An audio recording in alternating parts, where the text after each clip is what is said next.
Assalamualaikum warahmatullahi wabarakatuh. Berjumpa kembali dengan catatan Syafiq Hasim. Turki di bawah kepemimpinan Erdogan sering dibanding-bandingkan dengan Indonesia di bawah kepemimpinan Joko Widodo. Perbandingan dan penghadap-hadapan antara Erdogan dan Jokowi yang sering dilakukan oleh kelompok Islamis Indonesia ini karena keduanya memang memimpin dua negara muslim terbesar di dunia dalam waktu yang hampir bersamaan. Indonesia memiliki penduduk mayoritas muslim 87% dan Turki memiliki penduduk mayoritas muslim 96%. Keduanya adalah negara yang tidak menganut sistem syariah sebagai sistem ketatanegaraan mereka. Bahkan Turki sampai sekarang masih menjadi negara yang secara resmi menganut ideologi pemisahan antara urusan agama dan politik atau populer dengan sebutan ideologi sekuler. Namun semenjak Erdogan memimpin Turki, sebenarnya Erdogan ini berganti-ganti posisinya dalam memimpin Turki antara Perdana Menteri dan Presiden. Kalangan Islamis Indonesia, yakni kalangan yang menginginkan Indonesia menggunakan sistem politik Islam, seringkali mengungkapkan bahwa Turki di bawah Erdogan jauh lebih sukses dibandingkan Indonesia di bawah Jokowi. Dalam catatan kali ini, saya ingin menyoroti benarkah Turki dengan kepemimpinan Erdogan itu lebih sukses, katakanlah lebih demokratis dan lebih terbuka pada rakyatnya dibandingkan dengan Indonesia di bawah kepemimpinan Jokowi. Sering kali kampanye tentang keberhasilan kepemimpinan Erdogan di Turki yang dibandingkan dengan Indonesia di bawah Jokowi itu didasarkan pada asumsi-asumsi ideologis. Karena ternyata dalam soal kebebasan dan demokratisasi, Erdogan banyak membuat kebijakan yang sebenarnya tidak memberi ruang kebebasan dan demokrasi kepada rakyatnya. Sejak zaman Kemal Atatürk sampai zaman sekarang, Turki masih setia dengan konsep pemilahan urusan agama dan politik. Konsep pemerintahan sekularisme ini tetap menjadi pilihan Turki. Bagaimana dengan Erdogan? Erdogan secara formal memang tidak memiliki keberanian untuk mengubah sistem ini, namun secara diam-diam, kebijakan Erdogan sering bernuansa pengutamaan pada aspirasi kaum Islamis di Turki. Menurut catatan Ahmad T. Kuru, Erdogan dianggap sebagai pemimpin Turki yang mencoba membangun negerinya di atas ideologi Islamis populis. Lihat buku Ahmad T. Kuru, Islam Authoritarianism and Underdevelopment, Global and Historical Comparison, cetakan Cambridge University Press, tahun 2019. Jika demikian yang terjadi, maka ketika Indonesia berusaha mati-matian mempertahankan bentuk negara Pancasila sebagai amanat dari Founding Fathers Indonesia dari serangan bertubi-tubi kelompok khilafah dan kelompok Islamis, Erdogan berkeinginan untuk melakukan perubahan diam-diam atas pembentukan negara yang berbeda dengan aspirasi para pendiri Republik Turki saat itu, yakni mengubah Turki dari negara berprinsip sekuler ke negara berdasar pada Islam. Inikah yang dianggap sebagai kelebihan Erdogan? Beberapa hal yang sering dikemukakan oleh para Islamis Indonesia dalam mengunggulkan Turki di bawah Erdogan atas Indonesia di bawah Jokowi adalah keleluasaan yang diberikan Erdogan kepada kalangan agamawan.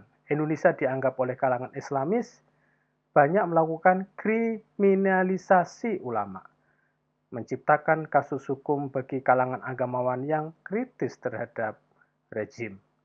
Erdogan sebaliknya. Apakah benar demikian adanya? Mari kita lihat cara Erdogan menangani kehidupan keagamaan di Turki. Katakanlah keagamaan Islam. Di dalam sistem ketatanegaraan Turki, lembaga yang mengurusi soal keagamaan disebut dengan istilah Diyanet. Lembaga Direktorat Urusan Keagamaan ini memang disusun berdasar pada prinsip sekularisme, di mana urusan agama memang secara khusus dibuatkan tempat tersendiri dan terlepas dari urusan politik. Urusan masjid terutama menjadi wilayah Diyanet. Bagaimana pada masa Erdogan di dalam mengatur masalah masjid dan kaitannya dengan klaim kaum Islamis atas sikap demokratis dan keterbukaan Erdogan ini. Ternyata Diyanet digunakan oleh Erdogan untuk lebih mengontrol kehidupan keagamaan di Turki daripada memberi kebebasan. Bayangkan ada 100.000 masjid yang masih secara ketat dikontrol untuk menyuarakan aspirasi rejim populis Islamis Erdogan. Seluruh masjid di Turki setiap Jumat tiba harus menunggu teks resmi yang diajarkan oleh Diyanet untuk materi khutbah-khutbah para imam mereka. Bayangkan kalau itu terjadi dan dilakukan oleh Jokowi di Indonesia, di mana teks khutbah dikontrol oleh Kementerian Agama, pasti kaum Islamis yang menyanjung Erdogan langsung bereaksi dan mengatakan Jokowi anti umat Islam.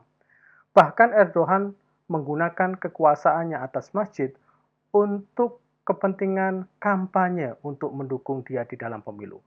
Jangankan mengontrol khutbah Jumat seluruh Indonesia seperti Erdogan pada Turki, mengusulkan adanya sertifikasi dakwah yang bertujuan meningkatkan literasi pendakwah, pemerintahan Jokowi langsung mendapatkan protes dari banyak kalangan. Sertifikat dakwah dianggap sebagai bentuk pembungkaman atas suara dan kebebasan kaum agamawan di Indonesia.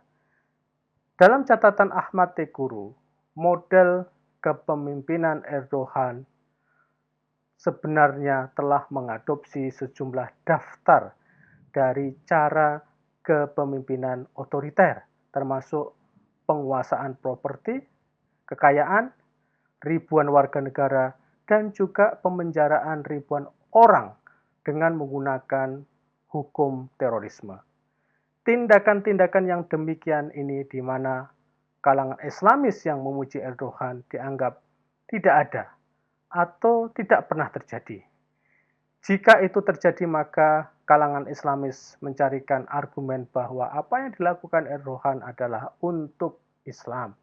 Namun jika itu terjadi pada Jokowi, meskipun levelnya jauh sekali di bawah Erdogan, maka kaum Islamis Indonesia akan mengatakan Jokowi itu bengis dan menindas umat Islam. Masih banyak contoh-contoh yang lain sebenarnya yang menyebabkan kepemimpinan Erdogan di Turki tidak lebih baik dari kepemimpinan Jokowi di Indonesia saat ini.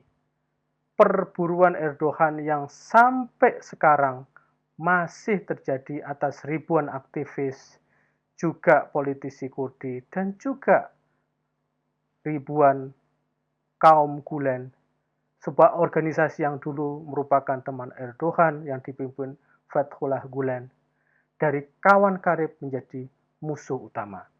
Jika ini terjadi pada Jokowi, maka jelas kaum Islamis akan mengatakan Jokowi melakukan tindakan kriminalisasi ulama, sementara Erdogan melakukan perlindungan diri atas kepemimpinan yang sah di Turki.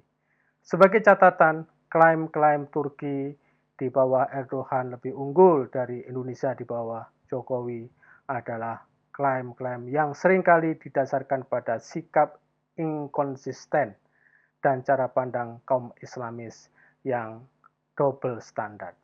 Jika mereka konsisten, bagi Turki di bawah Erdogan sebenarnya tidak lebih demokratis dan terbuka dibandingkan Indonesia di bawah Jokowi saat ini. Demikian, wassalamualaikum warahmatullahi wabarakatuh.